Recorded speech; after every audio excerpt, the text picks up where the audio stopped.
semble que la population a de moins en moins envie de débattre. 68% des Français qui considèrent que la démocratie fonctionne mal. Mais qu'est-ce qui s'est passé avec les réseaux sociaux ? 44% des jeunes Français n'ont eu aucun rapport sexuel durant l'année. 10% des couples qui se marient aujourd'hui se sont rencontrés sur Internet.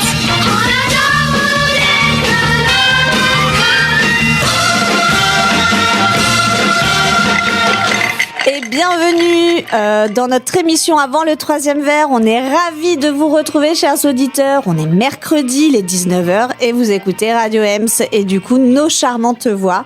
Donc déjà on va faire un petit tour de table. Salut Momo. Hello. Salut Manu. Salut. Salut David qui est à la régie avec nous ce soir. Bonsoir à tous. Et qui va nous supporter. Nous sommes également, exceptionnellement, ce soir avec un invité, mais je laisserai Manu le présenter d'ici quelques instants. Exactement. On vous rappelle le principe de l'émission. Donc, nous allons aborder des sujets de société. Nous allons essayer d'en débattre entre nous, de trouver, entre guillemets, des pistes de réflexion parce que, très clairement, on n'a pas les solutions. On va arrêter. On va arrêter de... Bon, voilà. Mais en tout cas, on va essayer de comprendre un peu ce qui se passe dans ce monde et de partager un peu nos réflexions avec vous, chers auditeurs. Et aujourd'hui, c'est parti pour un sujet... là, on peut pas plus être de société et d'actualité en même temps. C'est l'IA, le futur et nous. Manu, je te laisse donc la parole pour présenter notre invité qui nous fait le plaisir d'être avec nous aujourd'hui. Donc Luc Chagnon, bonjour. Donc je te présente un peu, journaliste tech et vie numérique. Je reprends ton compte Twitter, à faire simple. C'est ça. C'est simple, il a bien taffé. Vie numérique, pas si simple que ça. Pareil de journaliste, vous m'excuserez. Donc à France Info, tu bosses pas mal sur l'intelligence artificielle, notamment sur les sur tout ce qui entoure l'intelligence artificielle et notamment ses dérives. Tu partages aussi pas mal sur tes réseaux sociaux, sur Twitter notamment. Je vous conseille sa veille numérique d'ailleurs, qui est super intéressante. Merci. Donc je pense qu'il y a de quoi avoir peur au sujet de l'IA, tellement la ligne entre réalité et fiction devient mince. Donc c'est ça aussi dont on va parler aujourd'hui. Tout à fait. Mais je relaisse la main à Léo comme. Oui, parce que effectivement. C'est le sujet qui est sur toutes les lèvres actuellement, c'est l'intelligence artificielle et aussi ses promesses. On est d'accord. Donc, promesses, car pour le moment, on a envie de dire, avec l'explosion des IA génératives, là, il y a peu, on ne sait pas encore exactement si les présages seront bons ou mauvais. C'est un peu du tâtonnement, là.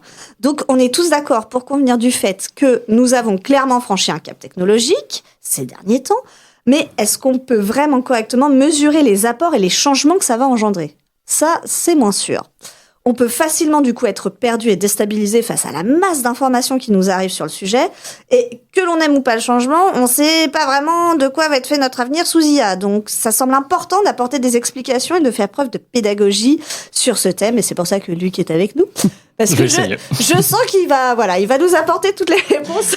Disons, en tout cas, pour l'instant, c'est vrai qu'il y a beaucoup de questions et ça résume toutes les questions qu'on peut se poser autour de ce thème parce qu'il y en a énormément, c'est tout récent et pour autant très vieux. Je pense qu'on va en parler. Oui, c'est une histoire, la technologie, et ça fait plus de 50 ans que ça existe.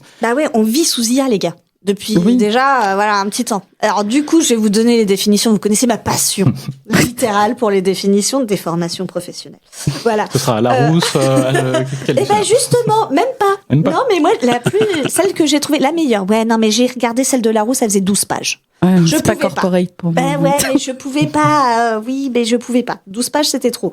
Donc, j'ai été choisir un peu une définition sur le site d'IBM. J'ai trouvé ça rigolo. Qu'un acteur en computer nous raconte un peu ce que c'est que l'IA. Donc voilà, donc l'intelligence artificielle, c'est une technologie qui permet aux ordinateurs et aux machines de simuler l'apprentissage, la compréhension, la résolution de problèmes, la prise de décision, la créativité et l'autonomie de l'être humain. Je trouvais ça particulièrement bien résumé. Tout un programme. C'est ça. Il y a pas mal de choses dedans. Et en même temps, ça fait grave flipper. Donc, c'est un point de départ, en tout cas. Alors, il y a celle aussi du Parlement européen qui définit l'IA comme tout outil utilisé par une machine capable de reproduire les comportements liés aux humains, tels que le raisonnement, la planification, la créativité. Donc là, on sent qu'il y a une différence. Il y a un outil, il y a la notion d'outil qui est rentrée dans la définition. Et je pense cette différence peut être intéressante à expliquer. Donc, voilà, on peut déjà commencer par ça. Quelle est la bonne définition de l'IA, Luc ? Ouais. Alors, je pense pas être plus qualifié que le dictionnaire ou bon, IBM peut-être. Mais ça dépend. je vais rentrer ça immédiatement sur ton compte Twitter. Donc, la définition de l'IA par Luc, Je vais soumettre ça au Larousse. Non, mais ce qui est intéressant dans les définitions que tu as données, je pense, c'est par exemple le côté simuler, reproduire, et justement la difficulté en fait à définir l'intelligence artificielle. On entend ce mot partout, mais voilà, ce qui rend le truc difficile à définir, c'est que c'est pas vraiment une technologie, c'est plus un objectif en fait. On veut reproduire le comportement humain, on veut reproduire une intelligence de manière artificielle. Donc avec toutes les questions que ça implique, à quel point, enfin on va en parler, mais à quel point l'humain est reproductible, qu'est-ce qui nous fait, ça touche à la question de la nature humaine aussi. Bien et sûr. donc là, bon, on est parti pour des heures de philosophie. Mais pour autant, j'ai pas très confiance dans notre nature humaine vu les élections d'aujourd'hui. Mais bon, ça c'est un autre sujet. Continue. Mais du coup, oui, voilà, c'est un ensemble de technologies, c'est un objectif, et donc on va mettre là-dedans toutes les technologies qui pourraient de près ou de loin nous permettre de s'approcher et de dire on a à peu près reproduit un tel comportement humain. Et donc dans ça remonte aux années 50, il y avait les premiers ordinateurs qui permettaient juste, on va dire, qui faisaient des rangées de frigo dans des garages et qui permettaient juste de reconnaître des caractères vaguement tracés sur des plaques en carton. Et maintenant, effectivement, on utilise ce même mot pour définir des trucs qui n'ont plus rien à voir, qui sont créer des musiques, des vidéos, des images, des textes, ou alors même des choses qui existent déjà mais qu'on n'avait pas l'habitude d'appeler IA, comme par exemple l'algorithme de recommandation sur les réseaux sociaux, le truc qui vous suggère des mots sur les SMS par exemple, enfin pour compléter vos SMS, c'est une forme d'IA aussi, quoi. Et j'entendais, ça va dans ton sens, un type sur France Culture qui disait justement, un peu ça, c'est que à partir du moment en fait où en fait l'IA, il y en a eu de tout temps et on a toujours, mais à partir du moment où elle devient, effective, concrète, qui génère des choses, elle devient une application ou un logiciel et on l'appelle plus IA. Oui. Elle devient juste un outil. Voilà, donc et après, on développe autre chose en fait. Oui, voilà, c'est intéressant, c'est que là tu parles de la fonction, on va dire, de ces logiciels-là, et ce que je trouve intéressant, c'est que on parle d'IA générative pour des trucs qui font un peu tout, mais on sait pas trop à quoi ça va servir concrètement dans la vie. Enfin, si, on va en parler évidemment, mais par exemple quand c'est un logiciel qui sert à conduire une voiture toute seule, on va parler de voiture autonome, on va parler de est-ce qu'on va parler d'IA? Pas toujours. Oui. Si on parle de l'algorithme de suggestion dans les réseaux sociaux, on va parler d'algorithme de suggestion, on va parler d'IA, alors que c'est la même chose, mais sous des techniques différentes, un peu moins raffinées. Enfin. Est-ce que tu peux, ou d'ailleurs autour de la table, est-ce qu'on peut pointer un peu justement où il y a de l'IA dans notre quotidien? Est-ce que vous êtes capable de nommer chacun une chose qui est de l'IA et qui fait partie de notre quotidien et qu'on n'appelle pas justement de l'IA? Ah, qu'est-ce que le blanc. Autour de Siri. nous. J'ai rien sur mon téléphone. Sur le téléphone, moi, je sais que je peux l'utiliser, vu que je rappelle à tous nos auditeurs que je suis en scooter électrique. C'est ça, évidemment, ceux qui nous suivent. Et comme effectivement, des fois, c'est un peu plus compliqué de toucher son téléphone sur la route, je peux utiliser Siri. Et c'est vrai qu'effectivement, l'intelligence artificielle, entre il y a 10 ans, le Siri d'il y a 10, je pense à être aux alentours de milieu des années 2000 à peu près, Siri. Donc des premiers iPhones à maintenant, très franchement, c'est assez fou, parce qu'entre les raccourcis de voix, même si on baragouine quelque chose, il va comprendre où tu vas aller. Il peut ouvrir des applications lui-même. Je peux lui dire, trouve-moi cet itinéraire vers telle rue. Et en fait, il va trouver le meilleur itinéraire. Il va trouver la même manière, le lancer automatiquement, mettre tout, etc. Donc c'est assez fou. Ne regarde pas, j'ai pas d'iPhone, moi. Je suis admirative. Non, ça peut être aussi. Je sais pas si ça existe sur les autres marques, mais je pense que oui, non, ça, il y a. Disons, il y a Alexa et je crois sur Samsung aussi. Moi, je voulais pas activer le truc auquel je parle, sinon je parlerais toute la journée. C'était mieux pour tout le monde. Et toi, Momo, il y a un truc auquel tu penses? Je sais pas, à peu près toutes nos applications. Hein. Oui. Donc ça va de TikTok et mon algorithme me propose des petites vidéos de chats. Et je sais pas, les applis de rencontre, je vous ai envoyé, là, il y a un bouquin qui est sorti il y a pas longtemps, j'ai oublié le titre, sur l'IA, les applis de rencontre, les algos. Ouais. Intéressant de voir un peu l'application en réel de ces choses-là. Ouais. Il y a les livres de Judith Duportail, je crois. C'est ça, c'est celui-ci, je crois. La morceau d'algorithme des King Fatigue. Je les ai pas lus, j'en ai beaucoup entendu parler en bien, effectivement. C'est celui-ci. Où elle revient sur les questions de...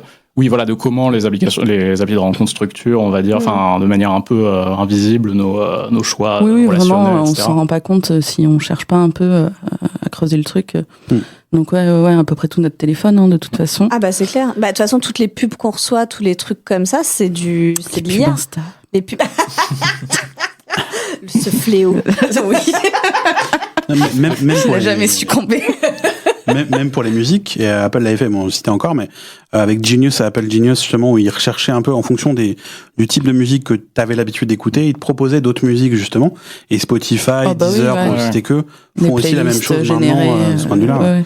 Et ça, c'est assez ouf, parce que c'est vrai que, pour être honnête, moi, pour l'avoir testé plein de fois, c'est vrai qu'effectivement, il y a des musiques qui te trouvent, je sais pas comment il fait l'algorithme, Ouais, c'est mais bluffant. c'est assez bluffant. Mais est-ce qu'elles marchent ou enfin est-ce qu'elles te conviennent ou est-ce Ben oui, que- c'est ouais. ça qui est, alors, Ouais. pas toujours, Oui, mais voilà, en fait, c'est- ce qui est, je Mais vois du coup, ça marche quand même, ouais. je vois en fait le type de musique qu'il me propose. Et en fait, maintenant, c'est un truc de fou, mais maintenant, je ne cherche même plus les musiques. C'est en fait, il y a des mix qui se créent, etc. Ouais. Et ensemble. Et en fait, bah, je vais dire pas tous, on va dire un tiers ou peut-être quasiment la moitié justement des musiques que je vais écouter qui sont créées, enfin qui sont proposées par cette IA me plaisent, ou moins je les écoute sur la route, quoi. Donc Et oui, c'est un peu la phrase typique quand on parle des réseaux sociaux, de l'algorithme qui te connaît mieux que toi-même tu te Ouais. connais ou que tes amis te connaissent, quoi. C'est assez ouf. Ouais. C'est flippant. Pardon. Mais du coup, voilà. Ça fait partie de cette réaction, voilà, de peur de l'IA, de l'IA générative. Est-ce qu'elle est raisonnable et est-ce qu'elle est compréhensible ou pas? Oui, bah du coup, voilà, vu ce dont on parlait sur les algos, c'est des réactions qu'on peut avoir assez naturellement, surtout quand le téléphone nous écoute. Oui, voilà, déjà de Ouais, base, ouais. y a la tech en général, c'est Oui. facile de s'inquiéter. Bah, raison souvent, mais Tu nous rassures vachement. Yes, allez. Merci. Alors, passons à autre chose. mais oui, bah, disons pour effectivement des logiciels qui peuvent en principe un peu tout faire, on se dit que ça peut bouleverser plein de trucs et donc forcément il y aura des gagnants et des perdants, quoi. Mais tout dépend dans quoi, et effectivement il y a des choses il y a des peurs qui sont potentiellement un peu plus pas forcément déraisonnables, mais peut-être un petit peu exagérées par rapport à d'autres. Genre typiquement quand on parle d'IA, on pense à tout ce qui est Terminator, Oui, Skynet. voilà les trucs autonomes qui se rebellent contre leur Trop contente de créateur. l'avoir placé. Ça allait venir. Oui, voilà, faut qu'on Moi, je dis on toujours regarde la montre. merci. Je dis toujours merci à mon assistant Google au cas où. Bonjour et Il se merci à rebelle. ChatGPT au cas où. Et t'as vu qu'il y a des robots aspirateurs qui ont été piratés et qui se sont mis à insulter leurs propriétaires? Ça me dit quelque chose, ouais. Oui, ça, c'est Il a pas mis son longtemps, papier, j'étais ouais. morte de rire. Ouais, bah tu vois, voilà. Hein on sait jamais. Il y a des robots aspirateurs qui ont été piratés, je sais plus dans quel pays. J'ai pas regardé les détails. Et Ah, j'ai eu un peu mais, trop aspirateur, Et effectivement, ils il ont a un peu commencé à dérapé une fois. insulter leurs C'est un peu propriétaires radicalisé. et apparemment ça a été un problème parce qu'il y en avait mais hyper beaucoup qui avaient perdu la tête, quoi. Hyper beaucoup. C'est une Pardon, quantité. j'ai pas trop Oui, bon, c'est la fin de la journée. Non, mais oui, mais C'est pareil, l'IA j'ai qui vu a pris passer, la mais j'ai possession pas... là, de Léo, c'est pour ça. C'est ça, j'ai la puce d'Elon Musk dans la tête en fait. Vous savez Toute pas. l'émission est faite La fameuse. en IA. C'est ça. Mais La oui, fameuse, c'est mais oui. la fameuse puce. Voilà, c'est typiquement le genre de truc aussi quand on se dit si l'IA se répand partout, est-ce que il y a pas de risque effectivement que soit elle se entre guillemets rebelle elle-même, soit elle soit piratée par d'autres, ou que d'autres personnes en prennent le contrôle, etc. C'est des choses qui là pour le coup font plus débat parce qu'il y a effectivement tout un tas de spécialistes très reconnus qui ont participé à la construction de l'IA telle qu'on la connaît aujourd'hui et qui mettent justement en garde contre ce risque, comme ils disent, existentiel. Alors bon, il y a une Ah oui, définition. quand même. C'est le mot qu'ils emploient. J'imagine qu'il y a une définition. Là, c'est pas juste on va tous crever, mais il y a un peu ce truc de si jamais il y a 1% de chance que ça se passe, il faut quand même en faire un truc, une cause à défendre à fond parce que voilà, même si c'est très peu probable, ça a un gros risque. Ça serait un risque énorme. Bon, on va dire il y a le changement climatique qui est un peu plus probable que ça. Oui, voilà, merci. Non mais voilà, en tout cas c'est bon. comme ça que eux présentent la chose, et il y en a d'autres qui disent justement le contraire et qui disent non, c'est exagéré parce que on peut pas. Actuellement, on n'a aucun système qui va prendre des initiatives tout seul. Ouais. On lui demande un truc, il le fait. Il répond Par à la exemple, question. ChatGPT, on lui donne un prompt, on lui écrit une consigne. Et il va écrire un texte en fonction de cette consigne, mais il va pas prendre le contrôle de votre carte bancaire et aller acheter des trucs sur Amazon. Quel dommage. On pourrait dire c'est pas moi, c'est lui. Il a tout acheté. À ton banquier, C'est ouais. ça, mais c'est C'est pas pas ma moi, faute. Il a c'est acheté plein de ChatGPT. trucs. Le Alors, voyage et tout, c'est pas moi, c'est lui. Et justement, Il a dit ça que fait j'allais partie des sortir trucs. en vacances, hop. ça fait partie des trucs qui sont en train d'essayer de développer, on va dire, de donner un peu plus d'initiative aux IA, de pouvoir farfouiller, de prendre des actions en mode on lui demande un truc, enfin on en parlera un peu plus tard, mais on lui demande un truc et il va choisir le chemin d'action, genre aller sur internet, sur le site, passer commande, etc. C'est un des trucs qui sont en train de développer. Pour l'instant, ça marche pas très bien. D'accord. Mais bon, il y a 10 ans, la création d'images, ça marchait pas très bien non plus. Ouais. Donc, oui, non, mais regarde, maintenant on fait des images, on fait des films, on fait des, enfin, et puis c'est de plus en plus difficile de voir le vrai du faux. Enfin, oui, c'est ça. On fait des deepfakes, on fait des gens dans des endroits où ils ont jamais été, on fait des clips audio qui peuvent politiquement, ça peut être. Ouais. Mais du coup, est-ce que donc pour le moment, l'IA n'est pas une super assistante, un peu?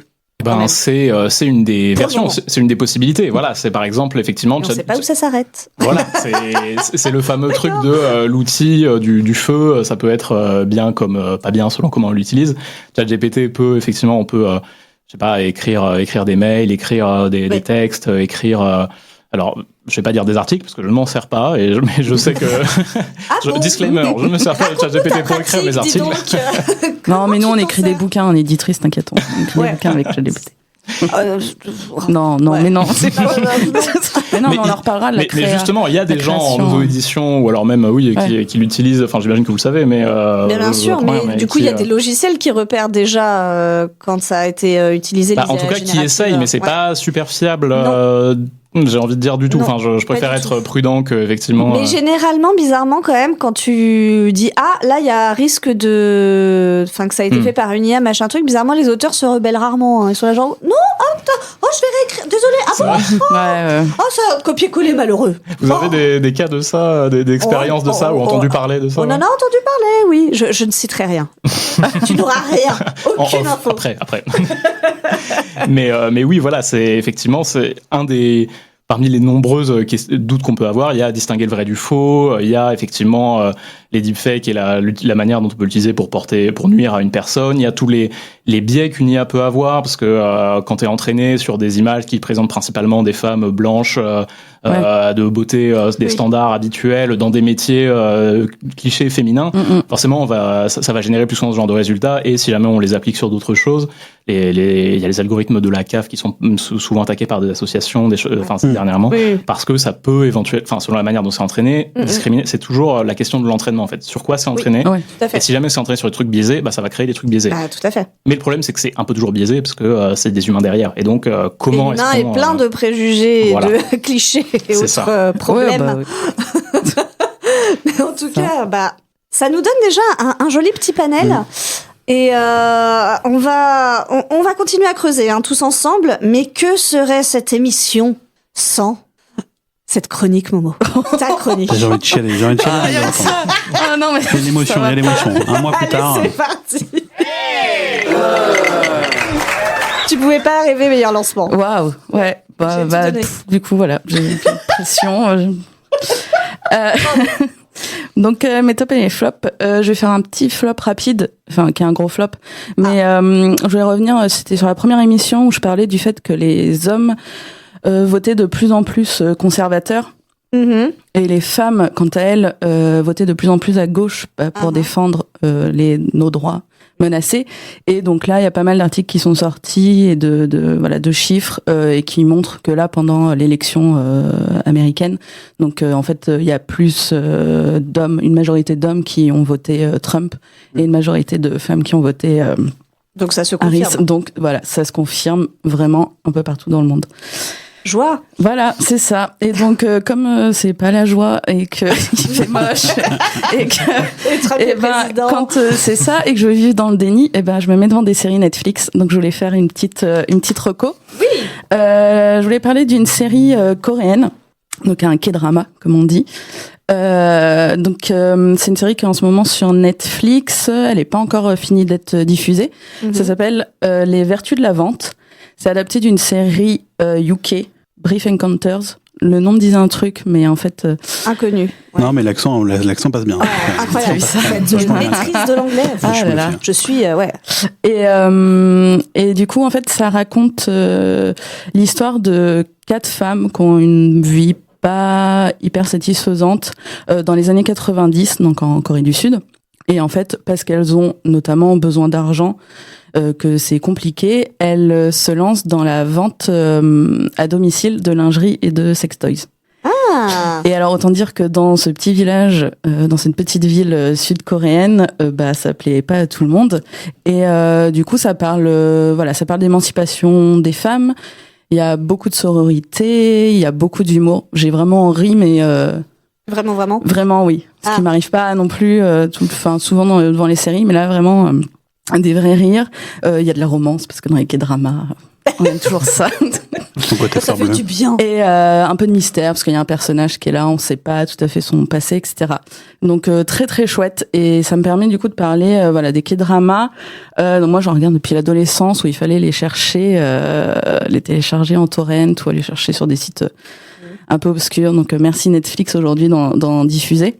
Mais est-ce que là, c'est pas aussi un algorithme qui a repéré que tu aimais? Ah bah si, Netflix, oui, Netflix. Moi, j'ai plus que ça. Et oui, non, Netflix utilise un algorithme aussi qui fonctionne plutôt bien sur les recos. Et du coup, ça marche. Voilà. Et les K-dramas, en fait, ça me permet de parler du female gaze. Là, mon accent il est moins bien passé. Donc, qui est en fait donc en opposition au male gaze qu'on a beaucoup plus dans les productions aujourd'hui, où c'est le regard masculin, souvent sur les personnages féminins qui sont sexualisés, etc. Et donc là, en fait, dans les séries coréennes, la romance, elle met beaucoup plus de temps à s'installer. Les personnages féminins sont rarement sexualisés. Faut attendre 10 épisodes pour qu'ils s'embrassent. Les hommes pleurent. Franchement, dans tous les K-dramas, c'est de tout âge. Enfin, il y a vraiment. Alors que après, ça représente pas forcément la société coréenne qui en ce moment a aussi des vrais problèmes de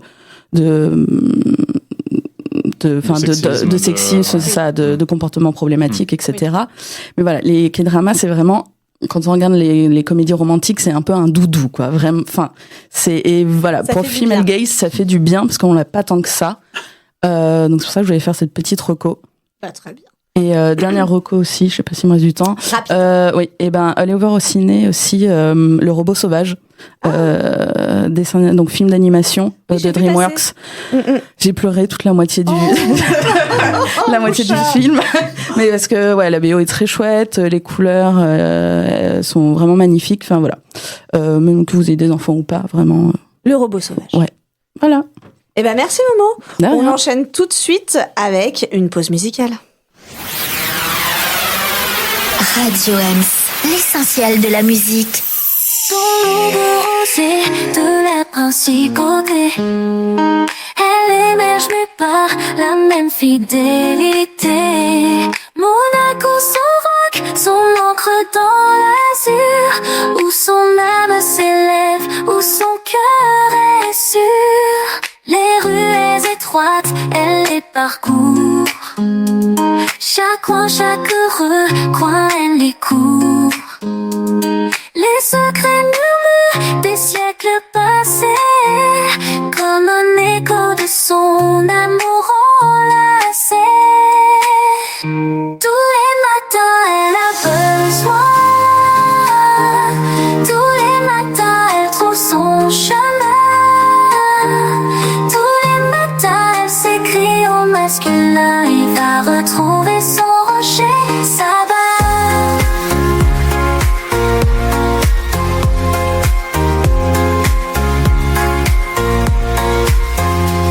S'assied sur le quai, regardant la mer. Les vagues comme des battements de son cœur fier, fier. Les bateaux dansent, symphonie de liberté. Dans ce port où elle se sent toujours enchantée. À travers les jardins, elle se promène en songe. Chaque fleur est une note dans son chant qui résonne. La douce brise caresse son visage avec tendresse. Dans ce jardin d'Éden où son amour ne cesse. Tous les matins elle a besoin. Tous les matins elle trouve son chemin. Tous les matins elle s'écrit au matin. il va retrouver son rocher, ça va.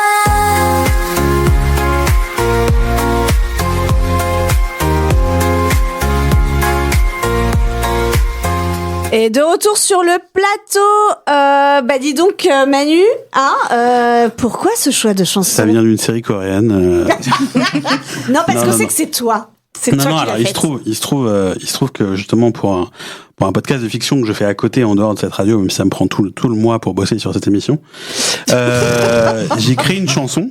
Alors j'ai créé les paroles via ChatGPT, où j'ai demandé, en fait c'était un hommage à une pote qui était fan de l'AS Monaco, et donc de créer une chanson qui raconte un personnage un peu princier qui, avec toute cette thématique autour de Monaco, du rocher, côté princier, etc., etc. Et j'ai demandé à ChatGPT de me faire une chanson entière, de créer des couplets. Et moi, j'ai fait le refrain moi-même. C'est le refrain, c'est moi qui l'ai écrit. Mais de travailler autour de ça. Et après, j'ai demandé à une autre IA. Donc ça, c'était ChatGPT pour le premier, pour les paroles. Et j'ai demandé à une autre IA qui s'appelle Suno, je crois, si mes souvenirs sont bons. Et là où c'est ça qui est fou, c'est qu'en fait, tu as des bibliothèques musicales où tu peux demander à une voix d'homme, une voix de femme, une voix de tel type, tel truc, etc. T'écoutes les voix. Et après, tu choisis ta voix. J'adore. Et tu génères, en fait, tu mets les paroles, tu rentres les paroles, et en fait, la personne en question, qui est une vraie voix humaine, mais qui a été après le logiciel utilise le deepfake, enfin c'est un genre de deepfake. C'est un genre de deepfake justement, mais audio, je sais plus exactement quel terme. Deep voice peut-être, Et pour justement générer cette musique. Donc là, elle doit faire 2:30 à peu près. Et voilà. Et donc, alors évidemment, si vous connaissez un peu le truc, vous arrivez à déceler ça. Mais franchement, il y a des fois, ça peut être assez bluffant, même là, on s'est dit qu'il y avait beaucoup d'autotune, on s'est pas dit. Voilà, exactement. On sait pas que c'est un truc totalement fake. Et ça t'a pris combien de temps à faire? Très franchement, le refrain m'a pris beaucoup de temps, 4 lignes. Mais en dehors de ça, non, franchement, le ChatGPT, ça a pris 30 secondes pour le faire, parce que j'ai dû réadapter. Ça qui est bien, c'est qu'après tu demandes à ChatGPT là je veux un peu plus sombre, un peu plus machin, etc. Et la voix, ça a mis généré en 2 minutes à peu près pour le générer. Donc c'est assez fou. Non, en termes de, franchement, c'est fou. Je crois que je vais envoyer mes mails maintenant chanter directement. Hop. Eh oui. Allez, c'est reparti. Deuxième partie de notre émission, toujours dédiée à l'IA, le futur et nous, n'est-ce pas? Donc sur Radio Ems. Luc, qui est à nos côtés, peux-tu, entre guillemets, nous dire si... Alors, on a évoqué le fait que l'IA, ça pouvait être aussi bien utilisé, mal utilisé. C'est fait pour, entre guillemets, imiter l'humain. Est-ce que ça peut être un danger? Je sais que c'est très vague comme question, mais est-ce que... Non, mais effectivement, comme tu l'as dit, imiter l'humain est capable de choses assez... c'est pas la meilleure idée. Moi, j'aurais imité un canard, je sais pas, un truc sympa, un truc mignon, quoi. Je sais pas, un lapin, j'en sais rien. Non, mais je pense que Après, c'est limité aussi. Non, j'ai connu un canard par le passé, je peux te dire, très mauvaise expérience. Il connaît tellement de monde. C'est fou. Pardon. Mais non, mais la musique qu'on a vue, qu'on vient d'écouter, je pense que c'est un bon exemple parce que c'est un peu le truc. Pardon. Oui. C'est un peu le truc anodin, mais qui mal utilisé peut. Alors anodin, c'était très bien fait. Il est en train de dire que c'est nul. Merci Luc. Gentil, positif, mais moi qui aimais le service public en plus, pas je crois pas qu'on ait passé une chanson par IA pour l'instant sur les radios, mais à surveiller. Mais non, mais parce que ça peut être utilisé effectivement pour si on peut copier une voix, on peut la copier pour lui faire dire des trucs qu'une personne n'a jamais dites. Jamais dites. Pardon. Une chose jamais dite. Ouais. Les éditrices se regardent. Tu vois à quel point on est. C'est dur. Vas-y. Mais non, mais effectivement, voilà, tout ce qui était deepfake, retouche, c'est un exemple. Bon, le deepfake, c'est j'imagine que beaucoup de gens connaissent, mais pour ceux qui connaissent pas, c'est quand on crée une image qui n'a jamais existé, on va dire, et par exemple, on incruste une personne dans un contexte où elle n'a jamais été. Par exemple, une image qui avait beaucoup tourné, c'était Donald Trump en train de se... Alors, c'était il y a 2 ans, je crois. Donald Trump en train de se faire arrêter, ou alors Donald Trump qui bosse au McDo. Bon, maintenant, il l'a fait. Mais, pour de faux, mais maintenant, il l'a fait. Mais il y a pas longtemps, j'ai vu, c'est le youtubeur Cyprien qui dénonçait ça, parce qu'en fait, Ouais. vraiment, il y a eu un deepfake où il faisait la promotion d'un jeu mobile, je crois. Ouais. C'était ça. Exactement. Le gars n'a jamais tourné, n'a jamais tourné ça. Mais l'angoisse. Et vraiment, ils utilisaient son image. Ouais, Mais ça me rappelle un épisode de Black Mirror. Vous l'avez vu ce truc-là? Cet épisode-là où en fait Non, j'ai ils plus. utilisent des, Mais oui. enfin voilà, ils utilisent des visages de stars et en fait ils font juste signer des contrats aux stars pour dire est-ce que vous êtes ok pour qu'on utilise votre image. Sauf que après, bah les Pas de stars limite, quoi. ne tournent pas, mais il y a pas de limite en fait. Et Et ben maintenant c'est ça du- existe. Bah, Et dans- sans leur faire signer de contrat. Hein. Oui, aussi. C'est surtout ça maintenant, tu C'est le t'inities problème. sans leur de. Enfin, Et dans non, le mais même ça genre pose que des Black questions de Mirror, droit, il y quoi. a l'émission de Canteloup, par exemple, sur TF1. un enfer. Un dans le même enfer. genre. Qu'est-ce Non, qui mais- est- qu'est-ce qui est mieux? Qu'est-ce qui Ça, est- c'est Je la ne sais pas. cinquième Non, dimension, non, mais Manu. par contre, au-delà des imitations, des machins, etc., c'est que quand vous voyez l'image, au début, c'était un peu grotesque. Tu parles de Canteloup? Je ne jugerai pas, chacun est libre. Mais justement, cette émission-là, juste en termes de deepfake, les images qui sont générées maintenant, c'est Ah, t'as vu une c'est évolution c'est assez perturbant. C'est Ce que assez perturbant. j'avais aperçu il y a quelques années. C'est- Ouais, enfin, ça fait plus franchement, longtemps. c'est assez perturbant. Des fois, au-delà, parce que lui, il a fait la voix derrière l'imitation, mais la tête, très franchement, on voit évidemment qu'on voit tout n'est pas parfait, mais sur un certain angle, etc. Si c'est mis, là, c'est un peu fait exprès aussi pour faire rigoler, etc. Ouais. Machin. Mais c'est assez, c'est assez. non, ça va vite, On hein, dans Moi, dans ce qui la me réalité, bluffe, quoi. c'est que tu regardes Canteloup. Non, alors j'ai regardé. Ouais, bah, ça, on l'oubliera pas. Ouais, Non, ouais, non, ouais, parce que je m'informe aussi justement sur ce qui se fait, tu m'excuseras. Je me suis fait toutes les émissions de Canteloup depuis 2 ans. Ouais. Mais Bien non, sûr, non, oui, donc bien sûr. beaucoup de deepfakes. Mais du coup, moi, c'est ça. Ce qui me choque, c'est. Là, je vais aborder un point de vue un peu plus philosophique.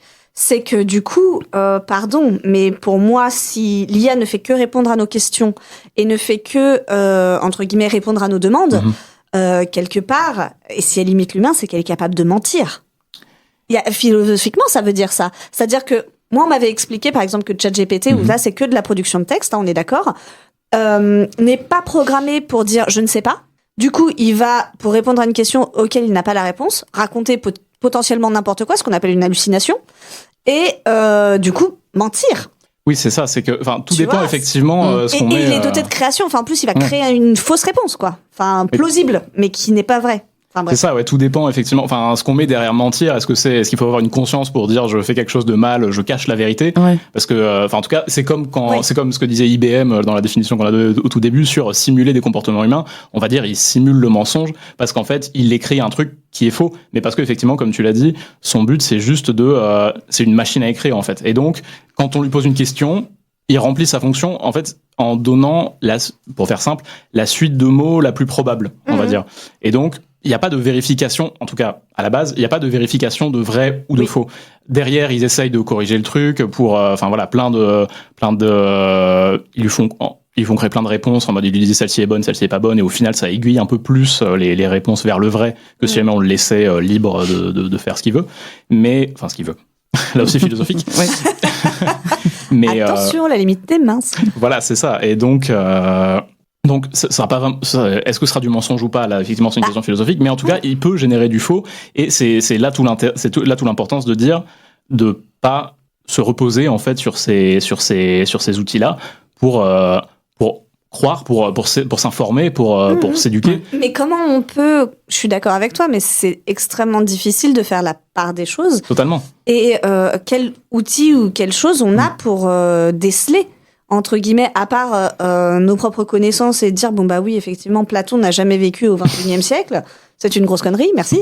C'est absolument faux, j'ai vu au bar Le Narval hier. Je tiens à le dire. Et aussi, il le connaît. Voilà, voilà, il connaît tout le monde. Mais il y a... voilà, quels sont les outils? Parce que, comme on le disait tout à l'heure, sont pas hyper performants pour déceler l'IA. Parce que l'IA crée elle-même les outils pour s'auto-déceler. Enfin, c'est un peu... Bref. Oui, ça c'est bien résumé, et du coup, Tu c'est m'as perdu. vraiment tout le problème. C'est une mise en abîme. Non, mais sans déconner. Bref, c'est un truc un peu délirant. Qu'est-ce qu'on a à notre portée pour justement identifier quand c'est faux? Parce que le temps, entre guillemets, que l'information, la fausse information, la fake news se diffuse, et le temps qu'on rétablisse la vérité, ça peut faire des ravages. Eh ben, on a nos propres connaissances, comme tu disais. Ah la vache, Non, on doit miser sur nos cerveaux. Ah merde. Est-ce que c'est une bonne idée? Non, je vais un peu, enfin, j'allais dire, je vais prêcher pour ma paroisse, mais disons que effectivement, il n'y a pas d'outil qui permet de déterminer si un texte a été généré par IA ou pas. Et de toute façon, il peut être vrai comme faux. Et la question, c'est pas d'où il vient, c'est qu'est-ce qu'il écrit, qu'est-ce qu'il contient, quelle information il contient. Oui ou pas. Enfin, Oui. c'est-à-dire que d'où il vient, c'est quand même, ça pose la question du droit d'auteur. Enfin, pardon, il y a quand même toute une question de droit Totalement. derrière. Enfin, il y a Totalement, des choses ouais. quand même qui sont importantes. Enfin, c'est-à-dire qu'on n'attribue pas à n'importe qui des choses comme ça. Enfin, c'est aussi une question de paternité. Enfin, je veux dire, on fait pas la même chose. Maternité. Ou de maternité, bien sûr. Absolument. De parentalité. De parentalité. D'idées. Mais voilà, c'est. Mais oui, totalement. C'est aussi important, tu vois. Là, je parlais effectivement de la question de est-ce que c'est vrai ou pas, mais je sais pas si on verra si on a le temps de parler plus tard. Mais effectivement, il y a la question de ces IA, c'est pour apprendre à créer des trucs. Il faut en gros qu'ils analysent des millions, des milliards d'exemples, on les met dans une grosse boîte, on secoue très fort et on voit la machine fait des liens toute seule entre les choses. Et donc effectivement, elle génère un truc qui n'a en principe jamais été créé par personne avant, mais pour autant c'est inspiré de tout ça. Oui, c'est ça. Donc ça peut ressembler très très fort. Voilà. Et donc effectivement, c'est une question de comment est-ce qu'on doit créditer tous les gens qui sont à l'issue de ça, à l'origine de ça, comment on sait quel petit texte est plus à l'origine de la phrase que vous sortez de ChatGPT. Est-ce que ça vient plus d'une telle page Wikipédia ou tel bouquin, et comment, et est-ce qu'on doit rémunérer et comment, enfin c'est tout un tas de débats ça. Ouais. Parce que là, pour la chanson qu'on vient d'écouter, est-ce qu'on peut dire que Manu est le papa de la chanson? Non mais enfin voilà. Et moi je pense que oui, mais après c'est juste après c'est l'artiste qui parle là, effectivement. Mais, aucun voilà, biais dans la réponse. pour le refrain notamment. Mais, c'est pas possible. Non mais pour rebondir par rapport à ça aussi, c'est aussi on n'a pas, enfin moi d'un point de vue personnel, est-ce qu'on a suffisamment justement de connaissances sur justement comment fonctionne ChatGPT réellement à l'intérieur dans sa machine, où est-ce qu'il va chercher ça, parce qu'il y a aussi ça, c'est ce mécanisme-là, et je pense que étant donné que c'est quelque chose qui est pour l'instant très chasse gardée, j'imagine ChatGPT de ce point de vue-là. Ce qu'il va chercher, tu parles de Wikipédia justement, est-ce qu'il va chercher là, est-ce qu'il va chercher ailleurs? Il y a la question dans un second temps de la désinformation, mais effectivement dans un premier temps, où est-ce qu'il va chercher tout ça? Et quand on connaît pas le mécanisme, parce que tout reste assez flou, c'est vrai que c'est ça aussi qui est assez particulier, quoi. Et donc qui est aussi est un biais aussi par rapport à la question des droits d'auteur. Et ça c'est très compliqué à savoir. Et c'est surtout que moi. Alors, de ce qu'on m'a dit, je sais pas si j'ai été bien informée, mais que ChatGPT, si tu prends une licence, que tu sois ici, que je sais pas qui achète une licence dans n'importe quel autre pays, etc., grosso modo, toutes les informations que tu vas mettre dedans, tu fais grossir la bête, elles deviennent publiques, et après, elles servent à acquérir des connaissances à cette intelligence artificielle. C'est un truc qu'on et peut, elle va ressortir les informations, elle est capable de les ressortir à tout le monde, tous les gens qui ont la licence. Donc, à partir du moment où tu as cette licence et que tu mets des choses dedans, les choses t'échappent littéralement et elles sont utilisées et tu t'as plus la possibilité de les reprendre en plus. C'est un truc qu'on peut plus ou moins désactiver si je dis pas de bêtises, mais uniquement pour les prochaines, pas pour les prochaines conversations, pas pour les précédentes. Et disons, en fait, on parle beaucoup de ChatGPT, mais ça dépend des IA. Voilà, les questions dont on parle, c'est très différent selon le programme. C'est pour ça que le mot IA est pas terrible, c'est parce que c'est très différent. Pour faire simple, c'est effectivement on appelle ça des boîtes noires parce que on sait pas trop comment ça fonctionne à l'intérieur. C'est plein de relations statistiques très compliquées. Et effectivement, il y a des IA, il y a des entreprises qui disent sur quelles données elles sont entraînées, d'autres un peu, d'autres pas du tout. Et donc c'est uniquement sur chaque cas d'espèce en fait qu'on peut se prononcer par rapport à ça. Ouais. Et ben dis donc, ça va être super. Et ben sur ce petit constat pas du tout alarmant, nous faisons une deuxième pause musicale. Radio Ems. L'essentiel de la musique.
oui, nous sommes en train d'écouter Kraftwerk. Moi, je le dis très mal.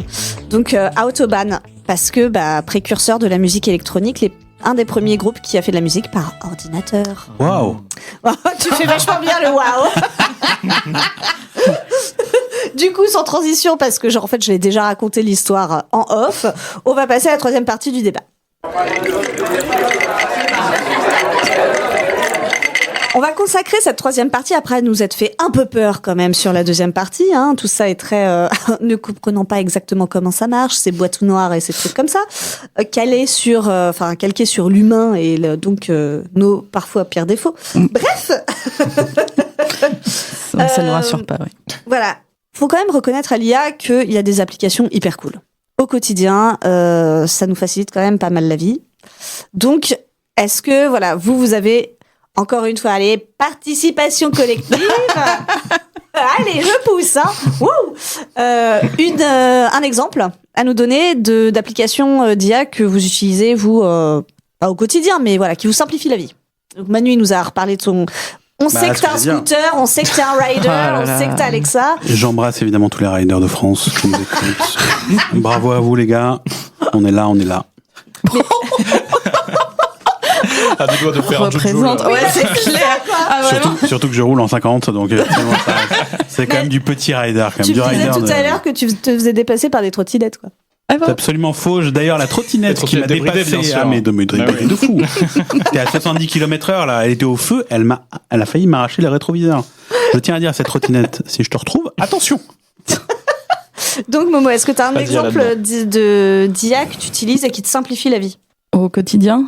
Dans ta vie. Je sais pas. Ça peut être pro, hein, ça peut être... Moi, j'ai découvert un super truc, je vais vous en parler. Mais non, en fait, justement, j'arrive pas à prendre... Je vois qu'il y a quand même pas mal de gens dans le métier, que ce soit en édition, marketing et tout, qui prennent un peu le pli de quand on a des trucs à rédiger vite fait, au moins pour voir, et puis après retravailler, qui prennent le pli de demander à ChatGPT. Moi, j'y arrive pas. Là-dessus, j'ai l'impression d'être... à la traîne. Dis-le. Oui. Boumeuse. Alors que purée, je traîne sur TikTok quand même. Je suis jeune, tu vois. Ah ouais, grave.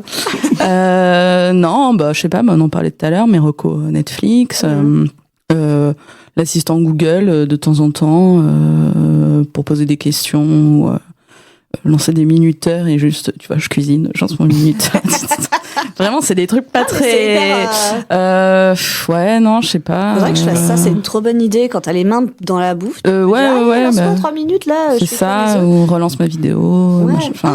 Non, l'assistant, c'est assez pratique. Je le fais pas assez. Et j'avoue que le truc, on parlait de la reco vocale tout à l'heure, et j'avoue que j'ai eu un petit accident de vélo il y a pas longtemps, j'étais petit bras droit. Ça se voit à peine. Merci pour les auditeurs, j'ai pas une tête pleine de cicatrices, tout va bien. Mais effectivement, j'ai découvert le plaisir de juste la reconnaissance vocale, de dicter. Bon voilà, ça fait un peu pas boomer de dire ça, mais j'ai découvert ça 15 ans après tout le monde. Mais effectivement, c'est bien, ça rassure si même toi. Oui, le spécialiste de l'IA. Il y a de l'IA partout. Ça de toute façon, on n'est pas si à la traîne. Mais non, mais effectivement, ce truc de que ce soit la voix effectivement sur le moment, que ça retranscrive immédiatement ce qu'on lui dit, ou alors justement ce truc de quand on a des interviews qui font 1 heure de long, il y a Whisper qui est un truc fait par OpenAI, justement les créateurs de ChatGPT aussi. Enfin, il y a plein de sites qui permettent maintenant un peu sur tous les mêmes logiciels on balance le fichier audio dedans, un peu quelle que soit la durée, mais bon, pas toujours. Et en quelques secondes, ça ressort la retranscription complète. Ouais. Mais c'est trop bien. Apparemment. Ça me rappelle, alors que moi, j'ai dû retranscrire tout à la main pendant mes études, des entretiens sociaux. Moi, pareil, les entretiens et tout. J'avais envie de crever cette... C'était il n'y a pas si longtemps, mais... C'est clair, un calvaire en moins. Oui, moi, ça fait un peu plus longtemps, on a compris.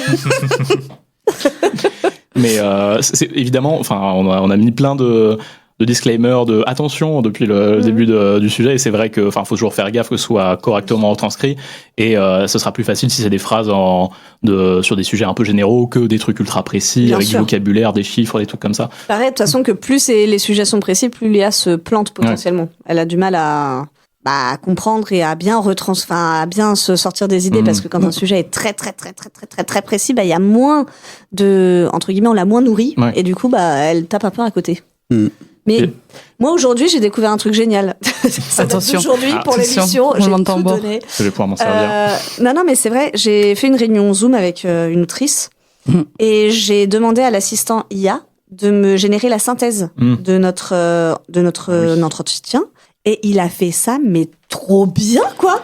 J'étais là, genre, non, mais là, c'est génial. C'est quoi? C'est l'assistant? C'était directement sur Zoom? Oh, waouh. Ouais, trop bien. Et du coup, tu cliques juste sur le truc et tu. Alors après, il te dit, est-ce que tu veux des sous-titres? Est-ce que tu veux transposer ça dans une autre langue? Est-ce que tu veux machin? Moi, j'ai cliqué sur synthèse. Alors bien sûr, j'ai dû relire parce qu'il y avait 2-3 trucs qu'il n'avait pas. Oui. Il y a 2-3 mots où il a pas tout bien machin, mais waouh! Enfin, franchement, j'ai été bluffée. J'ai envoyé ça à l'autrice, j'étais toute contente. Je dis, bon, bien sûr, tout ça est généré par Zoom. Non, je me suis pas attribué le mérite. T'as été honnête, okay. Je me suis pas attribué le mérite. C'est bien, tout le monde le fait pas. Enfin, après, c'est un les débat, auteurs, justement, le font pas. Non, c'est bizarre. Je rends César. Mais franchement, c'était... Mais je me suis dit, mais waouh, en fait, maintenant, je vais le faire tout le temps. C'est un gain de temps, mais incroyable. C'est vraiment le truc trop chiant, tu vois, quand tu fais des comptes rendus de réunion. Ouais. T'as envie de... Voilà. Et là, le truc, il te fait ça. Mais vraiment, tu éteins ta réunion. 1 minute après, tu reçois un mail. Le truc est fait. Génial. Voilà. Et après, du coup, reste la question de ce dont on parlait tout à l'heure sur tout ce qui est droit d'auteur par paternité. Est-ce que ça se pose pas un petit peu aussi dans ces cas-là C'est pas moi qui l'ai fait, c'est Zoom, moi je dis, c'est pas moi. Non, mais ça me... Oui, et puis là, ça reste un compte rendu qui reste entre. Voilà. Par contre, si tu commences à publier. Ah oui, non, mais ça, c'est pas le. Non, là, on n'est pas sur le même. Oula, Luc, je ne sais pas où tu veux nous entraîner. Ces allégations. Oui. On va pas je prends un procès en diffamation, pardon. Non, mais voilà, du coup, il y a quand même un tas de choses où l'IA est hyper pratique. Tu me parlais des itinéraires de voyage, par exemple. Moi, je pense que je vais essayer ça, du coup, sur... Ouais, j'ai pas fait non plus, mais oui, des amis, en effet. Pour cet été, je pense ChatGPT, tu dis... Tu remplis tes contraintes. Je pars en voyage là, est-ce que tu peux me proposer un itinéraire? Non, mais je veux utiliser que le bus, Oui, c'est ça. Voilà, je veux voyager que du paysage sans avion. Machin, je veux aller au bord d'un lac, ou je sais pas où, trouve-moi... Mais vraiment, c'est un réflexe. Moi, j'y pense pas du tout pour des trucs... Mais parce qu'on n'est pas la génération. On n'est pas les millennials. Je vais revenir sur le Gen Z, on n'est pas les Gen Z. Ah, c'est les Gen Z. Pardon. Oui, non, on est millennials. Et c'est qui les nouveaux maintenant? C'est pas les alphas? Les alphas. Les alphas. Mais c'est bientôt fini déjà. À ne pas confondre avec les masculins. Ouais, c'est ça. Mais je vais revenir sur aussi, même au-delà de ces applications-là, le truc le plus simple, c'est aussi Google. Google qui justement sur toutes les recherches, sur tout ce qui peut être fait, c'est généré aussi par une IA de ce point de vue-là et qui permet aussi, c'est le truc le plus basique, mais aujourd'hui on est sur un, je vais pas dire on est sur le service public, sur un moteur de recherche, tu dois le savoir, qui s'appelle Quant. Et justement, tu vois la différence entre Google et Quant. J'adore Quant. Je vous embrasse. Mais je peux le dire ici, on n'est pas suffisamment. Encore un je vais me faire défoncer. Encore un pote, mais non, mais tu vois la différence justement des moteurs de recherche. Aujourd'hui, quand tu vas faire une recherche, quoi qu'il arrive, limite t'as ton application recherche Google, etc. pour tout et n'importe quoi, sauf si tu connais le site. Et en fait, t'es toujours dépendant de ça. C'est comme s'il y a rien d'autre qui existait. C'était comme si tout ce que tu cherchais était de toute façon dans une sorte de grand bocal qui s'appelle Google, et que si tu l'as pas dedans, bah c'est que limite il n'existe pas. Mais Google, des fois, il comprend pas bien les questions qu'on lui pose. Non, c'est vrai, mais il y a des fois où justement, en fonction, il a aussi diversifié ça avec un onglet actualité, avec les Google Maps, avec tout genre de trucs. Et c'est vrai que c'est assez, alors c'est dingo parce qu'il a créé un empire aussi de ce point de vue-là. Mais ça reste les Google Images, Google Vidéo, etc. C'est marrant, il y a encore aussi une question de génération là-dessus. C'est que nous, donc notre génération, la trentaine, 30-40, on a le réflexe de la recherche Google. Oui. Parce que la génération au-dessus de nous n'a pas forcément. Vraiment, combien de fois mes parents, je ne sais pas, regarde sur Google. Oui, c'est et ça. maintenant, par contre, je crois, enfin, si je dis pas de bêtises, les plus jeunes ont tendance à chercher sur ChatGPT ou sur TikTok aussi. Bien sur les réseaux, beaucoup, et ça voudrait dire que mais ChatGPT, si c'est un truc génératif, ça deviendrait un moteur de recherche génératif. Ils ont lancé ça, en fait, justement, il y a, je sais plus, 3-4 jours, une semaine. J'ai tenté de suivre le flot d'actu sur l'IA. Non, mais effectivement, ils ont, c'est tout l'objet de la guéguerre entre Google, OpenAI, enfin, plein de géants de la tech qui sont un peu partout dans nos vies et qui justement essayent de combiner ce truc de la réponse générée par IA avec le savoir-faire du moteur de recherche, parce que le moteur de recherche, ça envoie vers des sources pas forcément toujours fiables, mais en tout cas qui sont hiérarchisés par popularité, etc., le nombre de fois que les gens cliquent dessus, on peut comprendre vite fait qu'est-ce qui est fiable et qu'est-ce qui n'est pas. Et l'IA comme ChatGPT, qui, comme tu l'as dit, comprend souvent, en tout cas, simule la compréhension un peu mieux qu'un moteur de recherche. Oui. Et du coup, il y en a plusieurs qui essaient de combiner tout ça. Et ils ont lancé ça effectivement il y a pas longtemps. Bon, c'est progressif parce que justement, ça peut poser tout un tas de trucs on présente ça comme un moteur de recherche, mais s'il donne des réponses fausses, là, pour le coup, il y aura plus d'inquiétude sur la fiabilité, quoi. Exactement. Mais moi, par exemple, si on demande à ChatGPT si la Terre est ronde ou plate, il va nous dire quoi? Je pense que ça fait partie des trucs qui sont bien modérés pour le coup et qu'ils ont bien fait. La Terre est ronde, voici des ressources c'est débile, mais ça peut être, ça peut être compliqué, ça dépend ce qu'on a mis dedans. Totalement. Et du coup, voilà, au fur et à mesure qu'ils vont vers de nouveaux terrains, enfin que l'IA générative, ils tentent de l'appliquer à de nouveaux trucs, ça pose plein de nouvelles questions et il faut la contrôler encore plus. Mais en même temps, il y en a d'autres qui vont dire faut pas la contrôler, on fait de l'open source, on met les trucs en libre dispo et les gens vont s'informer entre guillemets par rapport à ça, mais c'est difficile de penser qu'on va endiguer ce truc-là d'open source parce que c'est mis en dispo et sur internet et tout le monde peut un peu rajouter sa pierre à l'édifice, quoi. Ça fait vraiment plaisir.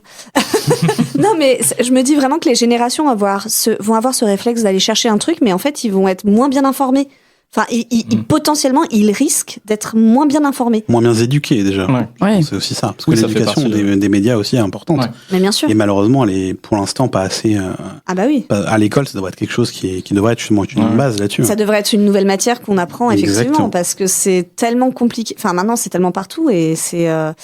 Luc, j'ai une dernière question pour toi, pour clore un peu ce débat sur l'IA où on voit que il y a du bon, il y a du moins bon, mais que tout ça est encore, comme tu le disais, en pleine expansion et que toi-même tu as du mal à intégrer les flots d'informations qui te viennent sur le sujet. C'est combien de milliards l'IA générés ou investis? Il me semble que c'est des sommes astronomiques. Alors, est-ce que tu as une idée? J'ai pas un chiffre exact en tête, mais effectivement... Hyper beaucoup, tu peux dire. Je m'inspire. Non, mais il y a tout un tas de boîtes, alors surtout, les fameux géants de la tech américains dans la Silicon Valley ou ailleurs, mais qui soit investissent des milliards, soit récupèrent des milliards de la part d'investisseurs. Enfin, ça se compte à l'échelle, dans l'année, ça doit se compter, oui, effectivement, selon le périmètre qu'on donne de l'IA, ça peut se compter en dizaines, voire en centaines de milliards de dollars injectés là-dedans. Et donc on peut penser que ça va se développer vite. Pour autant, il y a plein de boîtes qui bossent un peu sur les mêmes trucs en parallèle, donc c'est pas comme si tout l'argent était investi dans une seule piste qui pour le coup progresserait super vite. Mais pour autant, on se doute que ça va progresser très rapidement. On le voit déjà avec les trucs il y a les prochaines IA de génération de vidéos. On sait que c'est des choses sur lesquelles les entreprises travaillent. Il y a tout ce qui est oui, les agents là dont on parlait qui peuvent eux-mêmes prendre des décisions et faire le chemin pour aller d'un point A à un point B. Il y a plein de trucs qui sont en train de développer. Et évidemment, il y a toute la question de la régulation, comment on régule ça. L'Europe a tenté de faire des trucs, c'est en cours d'application. Oui, mais il y a l'IA Act. l'IA Act. Mais il est déjà dépassé a priori. En fait, le truc est sorti. L'IA a déjà explosé le cadre. En fait, le truc était en cours de préparation. Que c'était déjà obsolète. Que l'IA générative débarque genre un an avant le vote réel, etc. Donc ils se sont un peu dit ah merde. Comment est-ce qu'on prend en compte tout ça? Oups. Et bon, pour autant, il y a du bon, il y a du moins bon, c'est très compliqué, mais il y a plein d'articles sur France Info, par exemple, qui permettent de... Oh, comment il l'a placé. Nice. Merci, Luc. Mais cette émission ne serait rien sans un petit info ou mytho par Manu.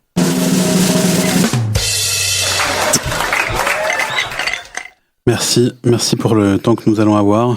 Nous chérissons. Donc je rappelle le concept simple, je vais vous conter plusieurs histoires. Certaines sont tirées de la presse locale et sont donc vraies. D'autres sont tirées de mon imagination. Et là, ça va être à vous de démêler le vrai du faux. Alors, info ou mytho, donc on va commencer déjà. Il fait froid ici, donc l'hiver se pointe. On va se barrer à Dubaï. C'est un info ou mytho spécial IA, faut que je le précise. Alors Dubaï, c'est la ville de la démesure, comme on le sait. On ne lésine pas sur les moyens. Les idées, c'est pour satisfaire les clients. Après, le steak en or place désormais au couscous remixé par ChatGPT. Alors c'est le grand débat dans beaucoup de pays arabes. Quelle est la vraie recette du couscous? Certains vous insulteront si vous mettez des pois chiches, d'autres du poulet ou encore des carottes.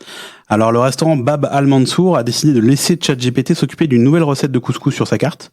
Seule indication qu'elle soit créative et représentative du brassage culturel de la ville. Donc la recette est plutôt inattendue, puisqu'en accompagnement de la fameuse semoule, on trouve de la viande de bœuf, de la mangue, des abricots secs et tout nouveau, entre autres, évidemment, je fais un rapide, et aussi du poulpe. Et la recette est toujours disponible à la carte, et il est indiqué qu'elle a été créée donc par ChatGPT, c'est marqué dessus, et pour vous dire, elle fait un carton. Ah mais je suis sûre c'est vrai. Moi je pense que c'est vrai aussi. Ah ouais. J'adore participer. Oui, Allez-y. bien sûr. Je sais pas, est-ce que ça coûte cher? Ah, j'ai pas le prix, malheureusement, j'ai pas le prix. Peut-être, mais en même temps, est-ce que ce serait pas un peu dangereux de dire je mets un plat créé par ChatGPT à ma carte? Est-ce que les gens vont pas se dire je risque de m'intoxiquer Mais c'est Dubaï, c'est ça, t'as dit? Ouais, c'est Dubaï. vrai. Allez. Ouais. Bon, Luc, on veut pas t'influencer, mais. je suis pas sûr, mais en même temps, ça serait marrant. Ouais, pour le jeu, t'as l'air de dire que c'est faux. Vrai, faux. Hop. Et c'est un mytho, évidemment. Eh oui. Il nous a eu pour une fois. Pour une fois, je les ai jamais. Mais ça marche cette fois-ci. Première victoire. Voilà, exactement. Deuxième peut-être victoire, sait-on jamais. Plus c'est gros, plus ça passe. Exactement. Alors je sais que vous n'êtes pas des masses catholiques ici, à ma connaissance, bah tiens, voilà. Mais le 1er novembre, il y avait la Toussaint, la fête des morts. Donc loin de moi l'idée de niquer un peu l'ambiance. Il y a une initiative très sympa qui a été organisée par la ville de Mulhouse. C'est faire revivre les morts, au sens figuré évidemment, par le biais de l'intelligence artificielle. Au sens figuré. Alors, il faut savoir qu'il y a quelques cracks qui sont intéressés dans ce cimetière de Mulhouse. Bon, ils sont pas connus des masses du grand public, mais pour la localité, ils sont quand même connus. Et par IA, en vous baladant dans le cimetière, vous pouvez grâce à votre téléphone et l'application dédiée les faire revivre pour qu'ils vous racontent leur vie passée avec une voix off qui est censée coller à leur personnalité et même la tête du monsieur qui s'affiche et qui bouge en fait comme si vous parlez en temps réel. Donc il y a une centaine de personnalités qui sont affichées, donc gros taf quand même. Voilà, c'est un peu plus fun que les cimetières habituels. Mais on apprend des choses sur les personnalités locales. Donc info ou mytho? Mytho. Il y a trop de taf, trop de sous. Mulhouse a pas assez. Ouais, c'est ça, c'est l'endroit Je connais le maire de Mulhouse qu'on embrasse d'ailleurs. Bien sûr, tu le connais. Mais insupportable. Alors, Momo? Non, je dirais faux. Alors, il me semble que, je crois que c'est un truc qui existe, mais je veux dire, le côté faire revivre les morts, tout ça, je saurais pas dire si à Mulhouse ça a été utilisé, mais du coup, comme ça me paraît plausible, je vais dire vrai. Et c'est à Mulhouse, effectivement. C'est un info 2 sur 2. Oh là là. Oui, mon gars. Mais Luc te connaît mieux que nous, quoi. C'est un peu les boules, quand même. 2 sur 2, bravo. Et un petit dernier, je fais en rapide, promis. Oui. Attention. Ah, mais t'as le temps. Un petit tour aux États-Unis désormais, dans le Colorado. Un état où on se pèle un peu les miches, on va pas se le cacher. Donc, capitale Denver, rappelons-le. Alors, on est situé dans les montagnes. Tout est à plus de 1000 mètres d'altitude. Et ça a donné des idées à un chien qui se pelait certainement un peu lui aussi dans sa grande baraque avec ses maîtres. Il a malencontreusement déclenché la cuisinière après avoir tenté de grimper dessus pour choper de la bouffe en pleine nuit. Et manque de peau, ça a déclenché un incendie. Mais le pépère était pas solo dans la villa. Il y avait ces 2 maîtres donc qui pionçaient là-haut. Et en fait, ils ont pas entendu l'alarme incendie. Mais heureusement, l'IA nous sauvera tous. Peut-être pas. C'est l'enceinte connectée de la marque à la pomme qui a senti le roussi et qui a alerté ses habitants en envoyant des petites notifications sur leur téléphone que c'était pas foufou là et qu'il fallait faire quelque chose. Donc ils ont pu être réveillés à temps. L'incendie a pu être arrêté aussi à temps. Donc alors l'histoire ne dit pas si le chien après a été tenu un peu à l'écart de la cuisinière, mais tout le monde est vivant. Tout le monde est vivant. Le chien est vivant. Il est là avec nous ce soir. Il est par téléphone. Les maîtres, je m'en fous un peu. Il Mais est par téléphone en direct du Colorado justement. Donc voilà. Mais non. Donc est-ce que c'est vrai ou est-ce que c'est faux? Info. Attends, mais je trouve ça fou. Mais allez Momo, faut aller vite. Oh, info. Je me dis que ça pourrait être vrai, mais qu'en même temps, ça va être faux. pour que le truc ait l'enceinte ait le temps de capter l'incendie, alors qu'il ait le temps d'être maîtrisé, genre avant que ça soit en train de cramer toute la cuisine pour que le chien aboie et tout. Ça, je me dis c'est possible, mais pas dans ce cas-là. Enfin, mais le chien était peut-être un chien muet, on ne sait pas. Il n'a pas eu le temps d'aboyer. Dans mes souvenirs, parce que je connais très bien ce chien. Non, je rigole. Et non, c'est une info. Ah oui, non, on en a eu une. C'est assez et en plus il y a même une vidéo qui va avec. C'est actu.fr qui relatait ça, qui est tiré d'un quotidien de la presse locale, donc du Colorado. J'ai plus le nom de la ville, mais effectivement la vidéo est assez folle. Je fais vite. Et là donc on voit le chien effectivement en train d'essayer de cramer toute la baraque, mais finalement ça n'arrive pas. Voilà. Merci Manu. Il nous reste très très peu de temps. On remercie Luc d'avoir été avec nous et d'avoir répondu à toutes nos questions. Merci. On vous remercie Momo, Manu et David. On remercie les auditeurs bien sûr d'avoir été avec nous. On vous donne rendez-vous mercredi prochain à 19h. On espère que vous avez passé un beau moment en notre compagnie et que vous y voyez un peu plus clair. À bientôt pour Avant le 3e verre.